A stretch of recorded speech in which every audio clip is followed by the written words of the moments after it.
Tengan todos ustedes muy buenas tardes.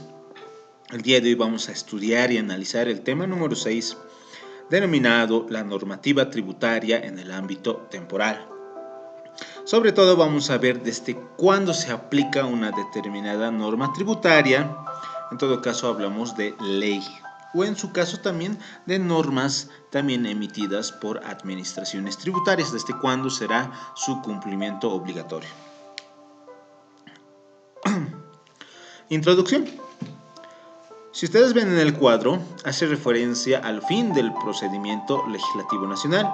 El artículo 164 habla del fin del procedimiento legislativo nacional. Si bien es cierto que no lo establece como título, sin embargo, hablamos de este fin porque hablamos de una ley que ya ha sido finalizada en cuanto a su creación y en cuanto a su publicación, en virtud del cual el artículo 164 de nuestra Constitución Política del Estado establece que una ley promulgada desde el momento que se publica en la Gaceta es de cumplimiento obligatorio, con algunas excepciones que habíamos establecido en temas anteriores hablando de la vacatio legis. Sin embargo, la vamos a establecer nuevamente en el presente tema.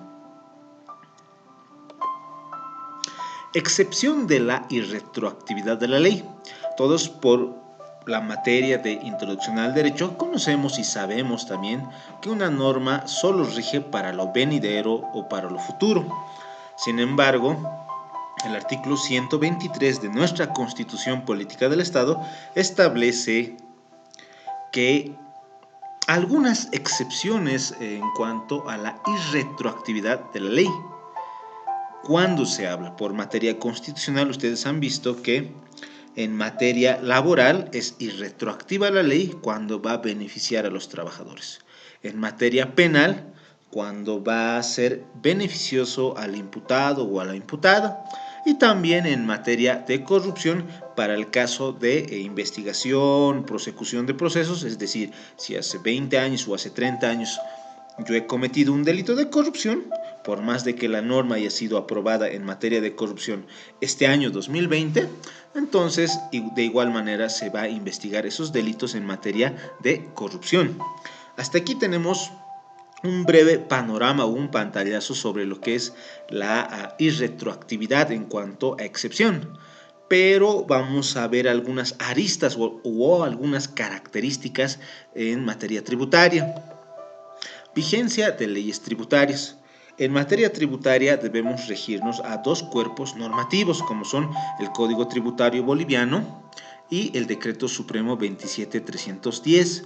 El Código Tributario Boliviano, que rige desde el 2003 y su decreto reglamentario desde el 2004, nos va a hablar de sujetos pasivos, sujeto activo, facultades y todo aquello, que lo iremos desglosando a lo largo de esta gestión. Sin embargo, debemos abordar algo característico de nuestra norma tributaria, es decir, del Código Tributario Boliviano. La Ley 2492 en su disposición novena establece una abrogación, pero una abrogación del antiguo Código Tributario. El antiguo Código Tributario es la Ley 1340, entonces diremos que entra en vigencia la Ley 2492 en virtud del cual, gracias a esta disposición que ustedes ven en su imagen o en el cuadro, se establece que la antigua ley o el antiguo código tributario estaba abrogado, como señala la disposición novena. A ver, vamos a dar una breve lectura. A partir de la entrada en vigencia del presente código, queda abrogada la ley número 1340 del 28 de mayo de 1992 y se derogan todas las disposiciones contrarias al presente texto legal. Entonces se entiende que ya estaba abrogada la ley 1340 gracias a la nueva ley 2492, nuestro actual Código Tributario Boliviano. Sin embargo, existen algunas características en cuanto a las disposiciones transitorias del Código Tributario Boliviano. Las disposiciones transitorias en su disposición transitoria primera, el Código Tributario Boliviano, es decir, la ley 2492, establece que algunos procedimientos administrativos o procesos judiciales que se encontraban en trámite antes de la vigencia de la ley 2492, estos van a seguir ejecutándose, estos van a seguir realizándose, siendo que se van a constituir en juzgados o en trámites en liquidación, porque están siendo realizados con antigua normativa hasta su conclusión. Por lo tanto, hablamos de una vigencia de la antigua ley que hoy en día está siendo abrogada, o es abrogada, perdón. Sin embargo, tenemos que señalar algunas características y preguntarnos lo siguiente. Como ustedes pueden ver en el cuadro, dice Ley 1340 vigente. Entonces, tenemos que señalar previamente que la Ley 1340, si bien ha sido abrogada por la Ley 2492, las sentencias constitucionales 009 quebrada 2004, 0018 quebrada 2004, y también existen otras sentencias constitucionales donde establecen que en materia de impugnación judicial, que están reguladas en la Ley 1340 desde el artículo 214 hasta el artículo 312, siguen vigentes. Eso, por favor, tienen que tenerlo en cuenta. Y ustedes me dirán, ¿tenemos entonces dos códigos tributarios? De alguna manera sí se hablaría de que estamos regulados por dos códigos tributarios. Sin embargo, esta Ley 1340, gracias a estas sentencias que ustedes ven en su cuadro, están vigentes, pero solamente en materia de impugnación judicial. Vamos a ver, por ejemplo, hemos visto en el análisis de resoluciones las impugnaciones administrativas, pero esta Ley 1340, gracias a las sentencias constitucionales, da cabida a lo que son las impugnaciones judiciales. Para poder mejor entender, vamos a hablar un poco en los siguientes cuadros. Impugnación administrativa, como ustedes han visto y hemos analizado en los temas correspondientes, hemos establecido que cuando nosotros no estamos de acuerdo con las resoluciones administrativas emitidas por las administraciones tributarias, podemos acudir a la ARIT. Si no estamos de acuerdo con la resolución de la ARIT, podemos acudir a la JIT interponiendo un recurso jerárquico. Y la JIT va a emitir una resolución jerárquica. Esa es la impugnación administrativa que está regulada por la Ley 2492, el actual Código Tributario Boliviano. Sin embargo, la Ley 1340, puesta en vigencia con las sentencias constitucionales ya señaladas, establecen la vigencia de la impugnación judicial. Esta impugnación judicial ya no es en la vía administrativa. Contrariamente, lo que se quiere decir es que nosotros podemos acudir donde un juez para poder reclamar si existiera alguna queja de alguna resolución o no estuviéramos de acuerdo con alguna resolución emitida por las administraciones tributarias. En la fase judicial o en la fase de impugnación judicial tendremos lo siguiente.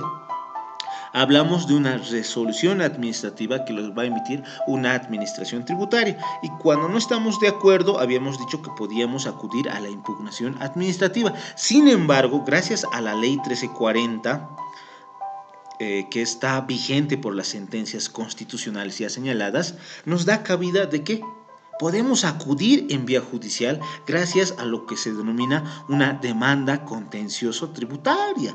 Podemos acudir a un juez para poder reclamar los agravios que nos han provocado. Sin embargo, este juez va a emitir una sentencia, y si nosotros no estamos de acuerdo con esta sentencia, podemos apelar con el recurso de apelación. Pero ¿dónde lo vamos a presentar? Lo vamos a presentar ante el Tribunal Departamental de Justicia. Y este tribunal va a emitir un auto de vista. Y este auto de vista es una resolución judicial. Sin embargo, cuando nosotros no estamos de acuerdo con este auto de vista, entonces vamos a interponer un recurso de casación, y gracias a este recurso de casación se va a emitir un auto supremo. El recurso de casación, el auto supremo, tendrán que ser revisados y emitidos por el Tribunal Supremo de Justicia. Es decir, en primera instancia, la demanda contenciosa tributaria y la sentencia lo va a ver un juez, un juzgado coactivo tributario. Si no estamos de acuerdo con la sentencia, vamos a acudir al recurso de apelación, donde se va a emitir un auto de vista, donde se va emitir o va a ser emitido por el Tribunal Departamental de Justicia. Posteriormente, si no estamos de acuerdo con el auto de vista, Sucre, es decir, el Tribunal Supremo de Justicia, va a emitir un auto supremo, previamente interponiendo un recurso de casación. Sin embargo, debemos hacer algunas aclaraciones. En la vía administrativa, si ustedes se acuerdan, se mencionaba que solamente podíamos presentar o bien mediante memorial, es decir, mediante un abogado, o en su caso mediante una carta simple, ante la ARIT, ante la JIT, que nadie se los va a observar. Sin embargo, en la impugnación judicial necesitamos de un abogado profesional que nos realce. También se debe aclarar que no podemos acudir a las dos vías al mismo tiempo, ya sea por estrategia de tecnicidad o por estrategia de legalista. Podemos acudir o bien a una vía o en su caso a la otra vía administrativa. Por lo tanto, eso por favor tienen que tenerlo muy en cuenta. Ley 2492, vamos a hablar del artículo 3 que habla de la vigencia y vamos a dar una lectura. Las normas tributarias regirán a partir de su publicación oficial o desde la fecha que ellas determinen siempre que hubiera publicación previa. Entonces, se establece que cualquier norma tributaria siempre va a ser vigente u obligatoria desde el momento de su publicación. Entonces, eso tenemos que entender. Pero, sin embargo, tenemos que establecer también que en la Ley 2492, concordante con el artículo 2 de su decreto reglamentario, es decir, el Decreto Supremo 27310, habla también desde cuándo está vigente una norma tributaria.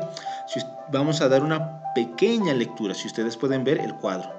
En su parágrafo primero del artículo citado señala lo siguiente: efectos de la aplicación de lo dispuesto en el artículo 3 de la Ley 2492, en tanto la administración tributaria no cuente con órganos de difusión propio, será válida la publicación realizada en al menos un medio de prensa de circulación nacional. Es decir que mientras no exista un órgano de difusión legal o un órgano de difusión oficial para las normas tributarias, sobre todo hablamos de resoluciones emitidas por administraciones tributarias como ser impuestos nacionales, aduana nacional, alcaldía, gobernaciones, siempre y cuando su objeto de regulaciones o de reglamentaciones sean a materia tributaria, estos tienen que ser publicados en un medio de prensa de circulación nacional. Sin embargo, también debemos establecer el parágrafo 2. La parte subrayada que ustedes ven en blanco ya no está vigente porque hablamos de que las ordenanzas municipales, que hablaba de tasas y patentes, tenía que ser aprobada mediante resolución senatorial. Sin embargo, estos ya no están vigentes porque gracias a la ley 031 y a la ley 482, los mismos municipios ya pueden publicar sus propias normas, sus propias leyes, de acuerdo a las características propias de una determinada o de un determinado municipio. Sin embargo, también debemos señalar que en algunos municipios no cuentan con medio de prensa, por lo tanto, algunos lo publican incluso en la radio. Entonces, ustedes ya verán de acuerdo a cada municipio. La última parte señala, tanto esta como las normas reglamentarias administrativas podrán publicarse en un medio de prensa de circulación nacional o local y en los que no existiera se difundirá a través de otros medios de comunicación locales. Entonces, como se les decía, donde no se cuente prensa para poder publicar a nivel nacional, entonces por lo menos en medios de comunicación local. No siempre tiene que ser prensa escrita, puede ser también la prensa radial. Entonces, eso hablamos en cuanto a características de algunos municipios. Vacatio legis. Lo que ustedes tienen que entender sobre la vacatio legis no es más que la suspensión de alguna aplicabilidad de una norma, de una ley. En todo caso, vamos a dar una breve lectura a lo que establece la vacatio legis. En realidad es el periodo de tiempo comprendido desde la publicación de una norma hasta la fecha prevista de su aplicación. Lo que se debe entender es que, si bien es cierto que la norma ha sido publicada, pero no entra en vigor, no es de cumplimiento obligatorio hasta la fecha que se señala en la propia norma o en la propia ley, en virtud del cual ustedes deben tener en cuenta. Entonces, la vacatio legis es la suspensión por un transcurso de tiempo de una determinada norma. Si bien es cierto que ha sido publicada, sin embargo, todavía no está de cumplimiento obligatorio o no es de aplicación directa, siendo que se encuentra en estado de suspensión, debiendo aclarar que la vacatio legis hace referencia a la vacancia legal o a la vacación legal. irretroactividad de la ley. Por materia de introducción al derecho, ustedes han visto cuando se habla de irretroactividad. Para poder establecer un poco lo que es la irretroactividad, solamente se puede establecer que, por doctrina incluso, que la ley solo viene para lo venidero, solo se aplica para lo futuro. Sin embargo, no se puede aplicarlo para el pasado, con algunas excepciones como se establece en el artículo 123 de nuestra Constitución Política del Estado. Sin embargo, en materia tributaria tenemos que hablar de retroactividad en materia tributaria. El artículo 150 de nuestro Código Tributario, es decir, de la Ley 2492, habla de la retroactividad, es decir, que en algunos casos sí se puede hablar de retroactividad. Sin embargo, vamos a dar una breve lectura al artículo citado. Las normas tributarias no tendrán carácter retroactivo. Aquí hablamos por principio o por regla de que cualquier norma es irretroactiva. Sin embargo, a partir de la coma, señala lo siguiente: salvo aquellos que, dice, en otras palabras, se está señalando con excepción de aquellos casos. Entonces, ¿cuáles serán aquellos casos? Que supriman ilícitos tributarios, que establezcan sanciones más benignas, que van a establecer términos de prescripción más breves, o en su caso, cualquier manera que va a beneficiar, o de cualquier manera que beneficien al sujeto pasivo. En otras palabras, cualquier tipo de norma que va a ir en beneficio del sujeto pasivo. Tal vez para algunos de ustedes solamente será mera teoría, sin embargo, en la práctica se presenta, porque decía en las clases, se señalaba, por ejemplo, ¿qué pasaría si yo hace unos 20 años, 2010, un ejemplo daba, no habría cumplido con algunas obligaciones tributarias, y a causa de esas obligaciones tributarias, Impuestos Nacionales habría emitido normas administrativas donde señalaban que cuando un contribuyente no cumplía con determinadas obligaciones era objeto de sanción? Podíamos pagar en UFBs 1000 UFBs, 2000, 150 UFBs, daba el ejemplo, cuando no se declara el IVA, el IT, un ejemplo daba. Sin embargo, el día de hoy, Impuestos Nacionales podría decir, gracias al COVID, entonces no es necesario cobrar las sanciones o los impuestos. Sin embargo, de aquí a un mes o aquí a una semana, me llega una notificación donde me establecen que a mi persona, Impuestos Nacionales quiere cobrarme las sanciones establecidas por no haber cumplido con determinadas obligaciones tributarias el 2010. Sin embargo, este año recién Impuestos Nacionales señala que ya no se van a cobrar ese tipo de sanciones. Entonces yo me tendré que acoger a esas o esos beneficios que establece la nueva norma emitida por Impuestos Nacionales, en virtud del cual debe ser tomado muy en cuenta. Por favor, ténganlo para la vida práctica, siendo que siempre se presenta, porque algunos dicen y recién se enteran y dicen y van a pagar. Pónganse que yo debo 10.000 UFBs o 10.000 bolivianos, un ejemplo, y yo voy a pagar, me dicen que el 2010 no he cumplido y pago. Sin embargo, yo me encuentro con otro doctor, con el doctor Nelson, con alguien, con otro doctor, y me dicen, pero no tenías que haber pagado, porque la norma es retroactiva en cuando establece sanciones más benignas, como dice en el artículo 150. Entonces, yo voy a Impuestos Nacionales y yo menciono y digo, quiero cobrar o quiero que me devuelvan porque la norma es retroactiva en algunos casos. En este caso aplica, pero Impuestos Nacionales va a decir, señor, usted tendría que haberme dicho lo expresado o lo mencionado antes de haber pagado, no después de haber pagado, porque se sobreentiende de que usted ha consentido ese pago. Entonces no se admite ningún tipo de reclamo. Entonces eso tienen que tenerlo muy en cuenta, estimados compañeros y compañeras, por favor. Con todo lo establecido, me despido. Muchas gracias por su atención. Será hasta una próxima oportunidad.